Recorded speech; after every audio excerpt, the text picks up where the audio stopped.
Sa iba pang balita, tinangka umunong suhulan ng isang babae ang ilang pulis Caloocan para sa kalayaan ng anak niyang nakulong dahil sa illegal na droga. Pero sa halip na mapalaya ang anak, kalaboso rin ang kanyang ina. Nagbabalik si Bam Alegre.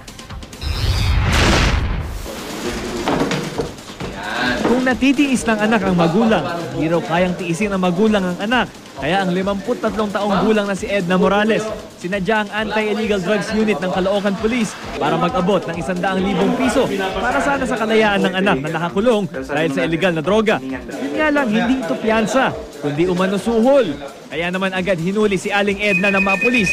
Giit naman ni Aling Edna, hiningi raw sa kanya ng mga pulis ang naturang halaga. Umuwi po ako sa bahay at nangutang ako at saka nagsangla ng motor. Yung pinagsanglaan ko po ng motor, siya po ang dinala ko rito para makalabas po yung anak ko. Ngayon, nung binilang pa po nila yung pera, kulang po po ng 1,100, nangutang pa po ako. Bagamat arestado na, maiimbestigahan pa rin ng hepe ng Caloocan Police ang paratang ni Aling Edna. Pumunta siya sa office ng SAID at may isang naka-duty doon at sinabi niyang binibigay nga niya itong pera na ito para sa kalayaan ng kanyang anak. Nahaharap ang suspect sa paglabag ng Article 212 ng Revised Penal Code o corruption of public officials. Magkahiwalay na nakakulong ang mag-ina. Bam Alegre, GMA News.